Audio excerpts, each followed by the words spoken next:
We are living through the decay of a hyper-centralized world.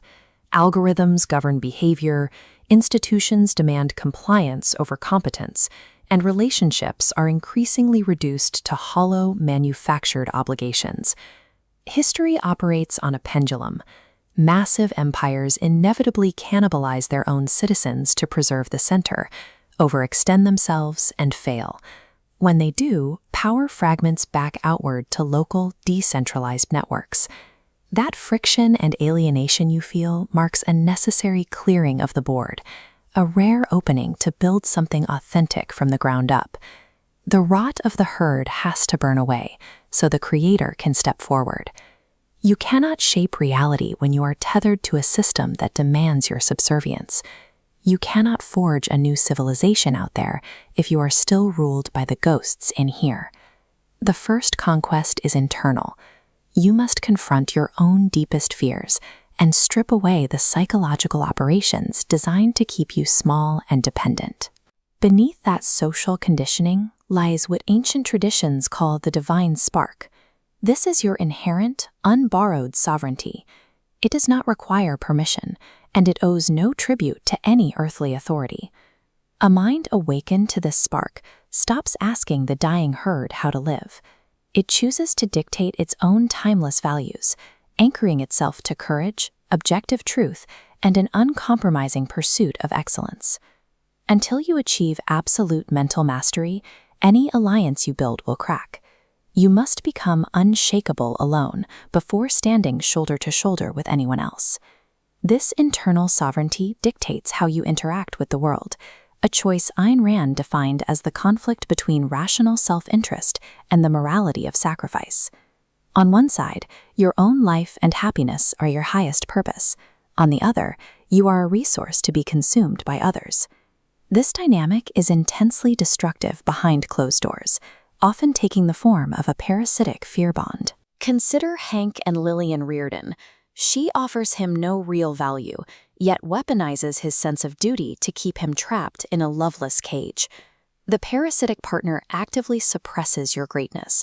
They use guilt and demands for unearned affection to hold your generosity against you, treating your ambition and independence as a threat to their control. A relationship maintained out of pity or societal obligation is an act of spiritual submission. It chains the prime mover to the mediocre, draining the exact vitality required to create.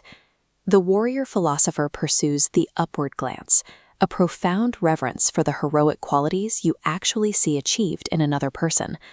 When Hank Reardon finally connects with Dagny Taggart, it is not based on need or weakness. It is built entirely on mutual competence, unyielding respect, and a shared worship of human achievement. This reaches its peak in what Rand called the egotism of two. Two fiercely independent equals choose to come together, trading value for value without a hint of coercion.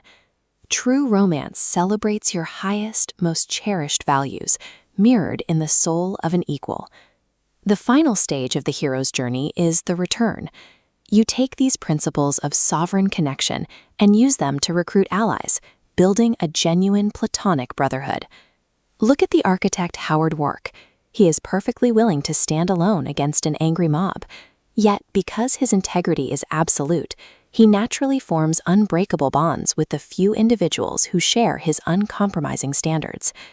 Scaled up, this dynamic creates a Galt's Gulch, a hidden valley or parallel community where every member pursues their best work. They operate strictly on mutual trust through voluntary exchange and a shared moral code. Free civilizations emerge organically from the ground up, woven through a network of sovereign, consent-based relationships. The pendulum has finished its arc. Centralized systems are overextending and failing under their own weight, leaving the decentralized neo-tribe as the only viable path forward. In the wreckage of old systems, sovereign minds are finding each other. They are gathering their strength, trading value, and forging their own reality. Follow the channel for more warrior-philosopher insights. Click the link below to download the Fear Transmutation Guide to sever your toxic attachments and apply for our upcoming Sovereign Retreat. The choice is no longer whether you can save the old empire. The only choice left is whether you have the courage to carry the fire and build the new one.